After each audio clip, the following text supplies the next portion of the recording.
Along with that, there have been several people here with different housing projects, and they said, unlike in LA, they don't have to have affordable housing. So then Ken Strickland said that there is affordable housing and it's out there, and gave a few examples. I called every example that he gave, and every one is mainly against seniors, because you cannot get into an affordable housing project in Santa Clarita if you're a single senior. It has to be 2 people or more, number one. Number two, the waiting list is very, very long. And if you are a family, because of Child Protective Services and whatnot, you automatically go to the head of the list. So as far as seniors are concerned, it's very discriminatory, and the city of Santa Clarita will do nothing about it. So you're going to have to really put pressure on, I guess, the city council or somebody, because Ken Strickland could care less. And everything that he gives as an example is wrong. Yeah, I mean, I think that we should have higher requirements, even in the city of LA, for the amount of affordable housing that has to be developed in relation to the amount of market rate housing. It started. Yep. When Yeah. City came in. So, but I think that we should create requirements like that here, particularly if we're talking about multifamily units, like apartment buildings.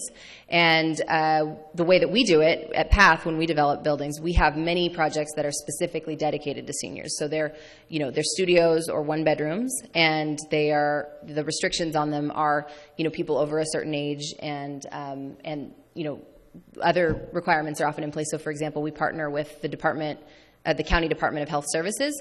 So in many cases, it's seniors who are referred to us by the County Department of Health Services who are particularly vulnerable. And but anyway, you can set up projects that are specifically targeted to seniors, and ensure that that's who it's going to, especially if that's something that we see as a priority and a need here. There's absolutely nothing here. Yeah. Because I've contacted them all. Yeah. And there isn't one building, even the new one that they sent out the emails, the email blast, it has to be a minimum of 2 people, 2 seniors or a family or something like that. There's nothing for seniors out here. Yeah. So I think that that's also something to put pressure on for if we're going to try a new development, if we're going to try putting, trying to create affordable housing here, then seniors seem like the right kind of population to try something with. We have an aging population here that we know is going to need more resources, including housing resources, and it seems like this is the time for us to start ensuring that we have housing for them. Yeah. Yeah, that seems like a really dramatic increase for those kinds of projects. Yeah. And everybody there, is on fixed income. Mm-hmm. If it weren't for my son, I couldn't afford to live in low-income housing, which was not, when I started out retiring, I had a pension. Unfortunately, the people that handled the pensions for retirement absconded with those funds. Mm-hmm. So I relocated here because I felt that California might be a little better for me than New Jersey without adequate income other than Social Security. But I get into a few other issues regarding the health and safety of the seniors in this complex. There was a state inspection done within a couple of weeks ago, and several of us who have been advocates approached the state inspector regarding hand railings in the fire halls that are held onto the wall with masking tape. There is, I guess you'd just call them big cracks on the outside of the building, and people's windows now won't close, won't lock properly. And again, these are health and safety issues. And then if you add no food, no medication, I just don't know how these people are going to end up. And then obviously your program, there's a waiting list for that. Mm-hmm. I mean, how are you going to relocate 198 apartments or individuals or the families that are there? And then I have one more question Yeah. just to add regarding your particular program. Some of us have pets, and this particular facility requires a $500 deposit for one pet, be it a dog or a cat. The homeless people that moved into Canyon Country Senior Apartments have dogs. Who paid for those pet deposits? Your program? Yeah. It'll take a while for people to talk about this, but again, 198 people could be homeless within a month. Yeah, it sounds like, so there's the California Department of Housing and Community Development is probably the next place to go to, but let's talk more afterwards, and I'd like to find out more about the project in particular, and if you have any notices, then it sounds like there have been other projects that are similarly affected, and we've been able to work with some organizations to assist those seniors to make sure that, you know, they're fighting for their rights, and housing rights advocates, basically. So let's chat afterwards, and I can see if I can get you any resources on that front. In terms of the pet deposits, you know, in many cases, if it's a service animal, you're able to get those waived. So that might be part of it, because it can be, you know, an emotional support animal, and that's something that a social worker can help with, can help you get that kind of certification. So that's something that we often do for people who are experiencing homelessness, is basically help them ensure that they can navigate that. So that's something, though, that I think we take particular steps to make sure that we're reducing those barriers, because in many cases, people will not come off the streets if they can't take their pets with them, and they don't have $500 to put a deposit down. So I think that that's the case with many people just in general. I mean, I know that, you know, I wouldn't move without my pets, and I'm sure most of the folks at that building wouldn't either. So yeah, I think that that's something that's a really high fee, and it's not, to me, that's inconsistent with affordable housing and the mission that we're trying to accomplish. Well, I know at this point I have two physicians who have recommended the service dog for my disabilities, but I can't save $500. Now, I'm not talking about a pet, I'm talking service dog. Yeah, so you don't have to pay that for a service dog. I'm just saying otherwise. I have a letter just recently received from on-site management. They are going to make the decision whether I can even have a service dog in their facility, which is against federal law.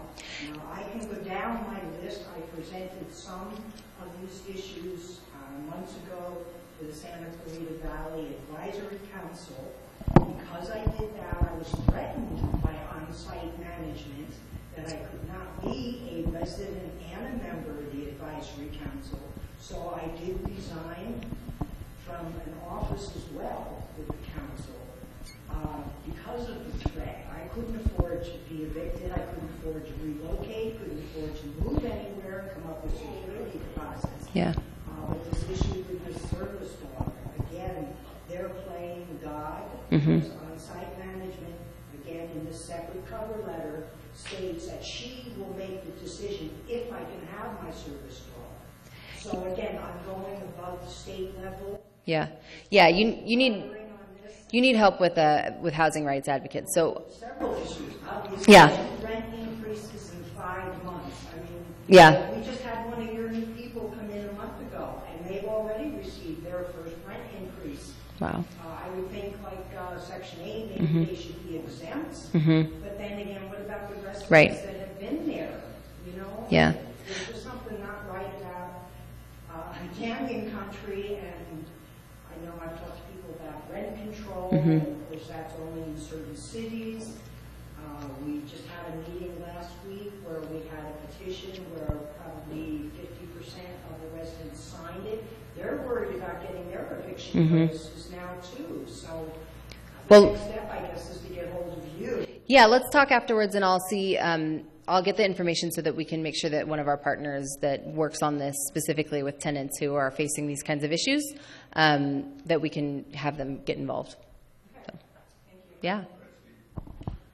Just from a philosophical standpoint, from listening to the podcast with Stephen Daniels, it seems like you have a problem with the word profit.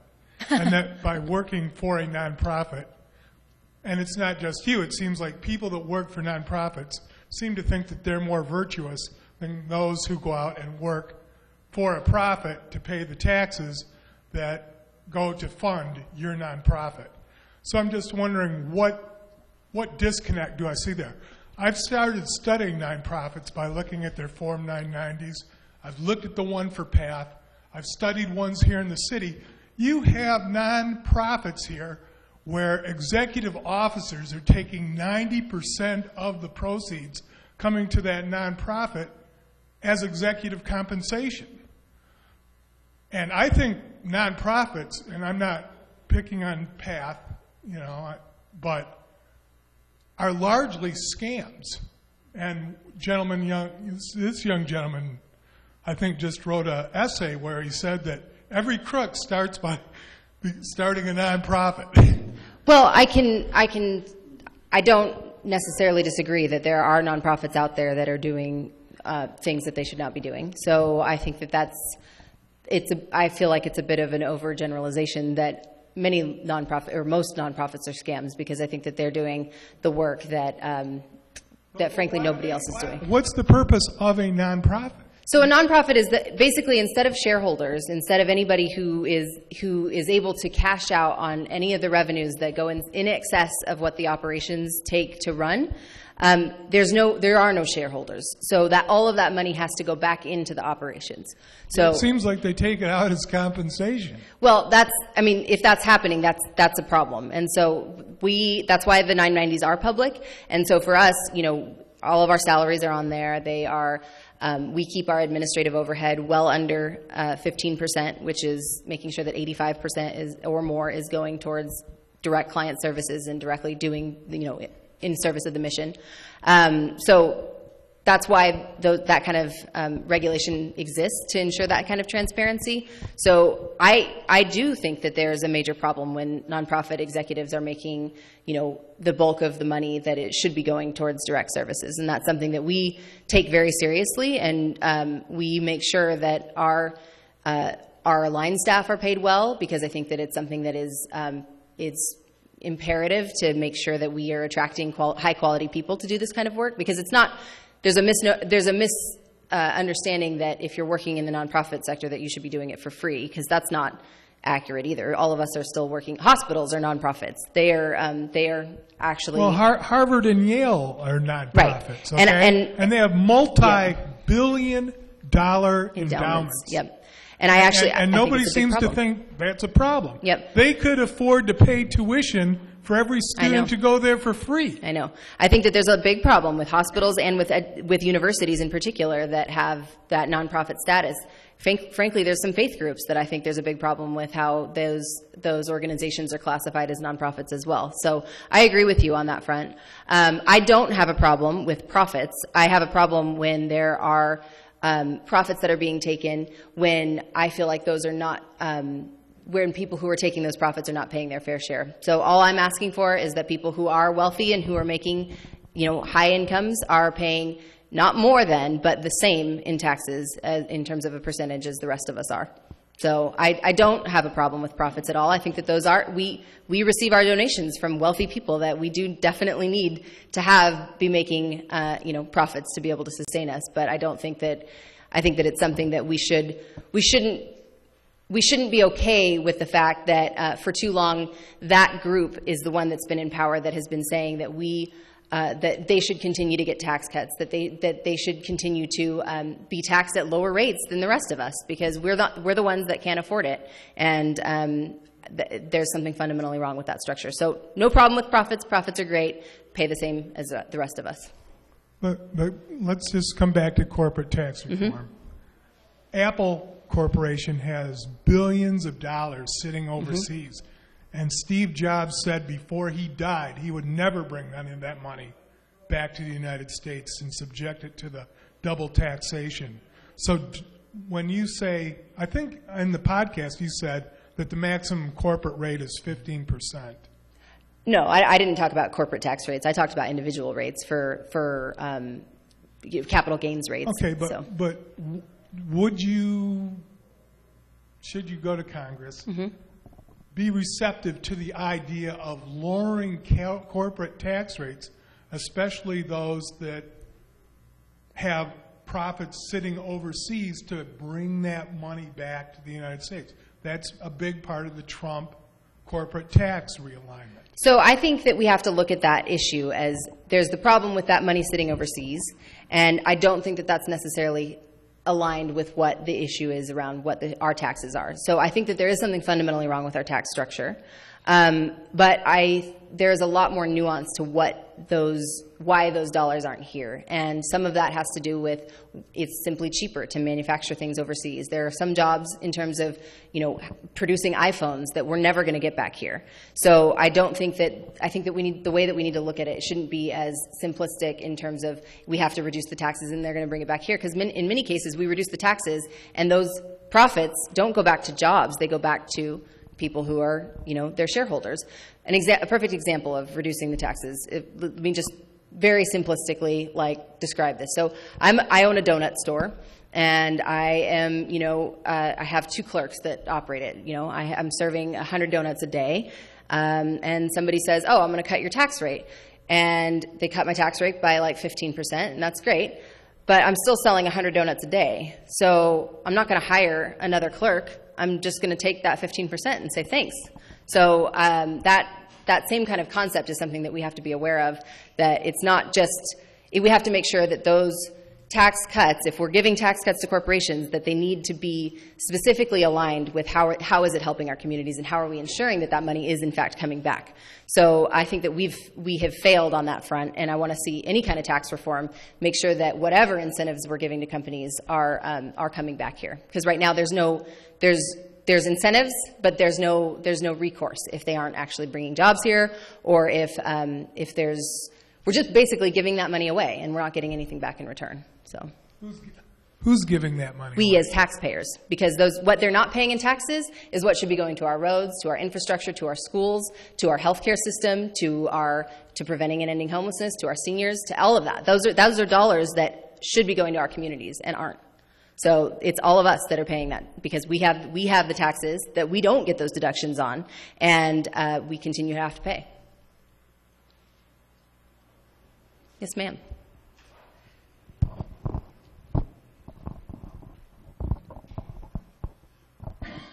Pharmaceutical is a subject that it seems nobody wants to touch in America, and I do not get it. You know that I come from France. I don't want to speak about politics, but I know that a lot of pharmaceutical prescription do not cost anywhere what we are paying in America. Nobody wants to seem to touch it. So I would like to know, I'm sure you thought about it. Yep. So could you tell me what would be? Yeah, the amount of influence that pharmaceutical companies have, again, on our elections is what is preventing us from touching it. And I think that that's where the problem starts. So for us to be able to say that pharmaceutical companies need to be regulated so that they can't cause prices to be inflated to the point where we are not able to afford medicine that's going to save people's lives, that's where the conflict to me of business and profit we can't let that get in the way of the well-being of our communities. So I think that we need pharmaceutical companies to continue to invent drugs that are going to benefit all of us, but there needs to be a limit to what they can charge on what people are able to pay. So I think that that's something that there should be transparency around how the pricing happens, and there should be equity around how we what we're paying in comparison to other companies. And right now it's simply just a free-for-all, and we pay far, far more for drug prices here in America than any other country in the world. So to me, that's a problem. And you know also that Medicare cannot contract with insurance. Mm-hmm. Would you change that? Say that again. Medicare would not what? Medicare cannot contract with pharmaceutical laboratory. Right, because it goes through the insurance companies. Is that what you mean? No, Medicare cannot contract with the pharmaceutical. I'd have to look into that. I don't. Yes, think there is a law which doesn't allow Medicare to contract with pharmaceutical laboratories. Interesting. Yeah, I'd have to look more into that. I don't know about that.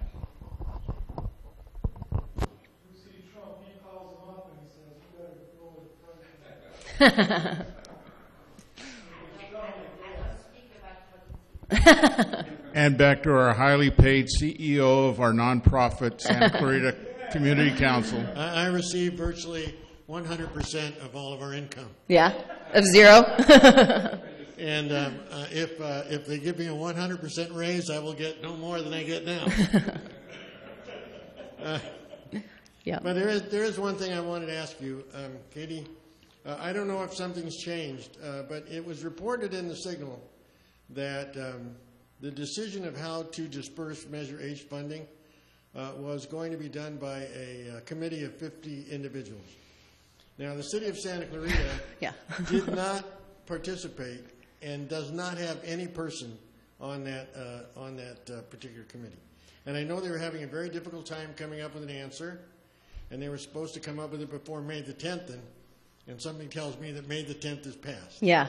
So is the idea that the funding is going to be distributed by a ratio of homeless something that actually happened?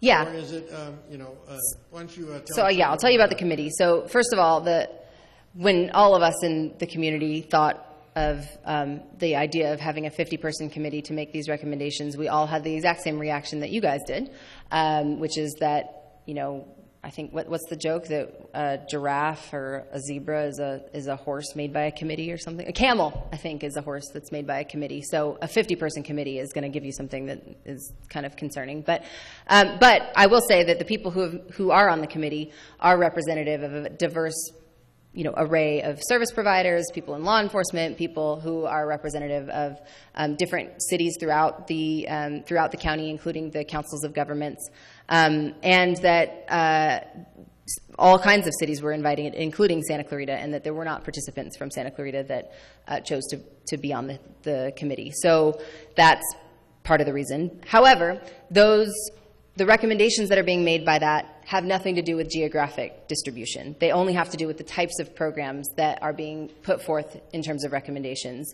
So how much money will be dedicated, what percentage of the money will be dedicated towards, for example, shelter programs versus how much will be dedicated towards programs that help families versus, many of the other ones, including partnerships with law enforcement and other similar kinds of the whole range of different programs that have been put forth in the funding recommendations. So the committee had nothing to do and will have nothing to do with the geographic component.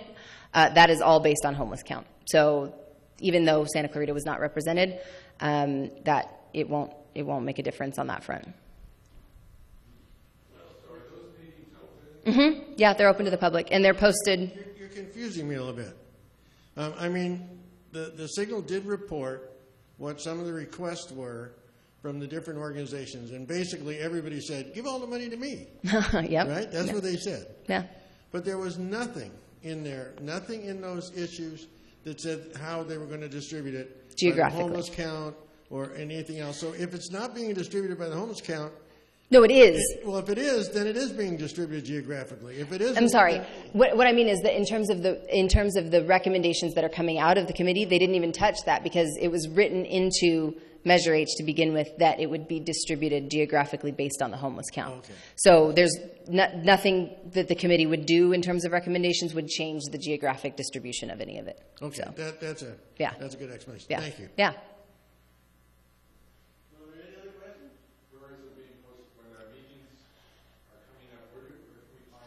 Yeah. So I can't remember the exact website, but it's if you look up LA County Homelessness Initiative, it'll be the first thing that comes up, and they post all the meetings there. The County Board of Supervisors should be hearing those recommendations soon. That'll be an interesting meeting, and then I think that trying to get another meeting here locally to talk about how we're going to ensure that we're getting those resources is something that should happen as well. He said Cameron said it was an ad hoc committee, but there was just one meeting. It wasn't a Yeah, so I think asking him to schedule another one would be great. Yeah. Yeah. I think he's definitely willing to do it. I think he probably just needs a reminder. Well, we'll certainly remind him. Did I hear that there are 4 cities that aren't paying the sales tax, that aren't paying, 4 cities in Oh, LA County that aren't paying the tax? I think what you might be talking about is that there's a max on what the sales tax can be charged in any given community. And so if a city has put a tax that's higher than whatever that cap is, I think it's 11%, then they're already capped out. So I don't quote me on that. I could be wrong. Mm-hmm. Yeah. Yeah. If that's right, then, they already... Yeah. Thank you. Real quick, I have my cards and other information back there, so I'd love to talk with you all anytime. Thank you.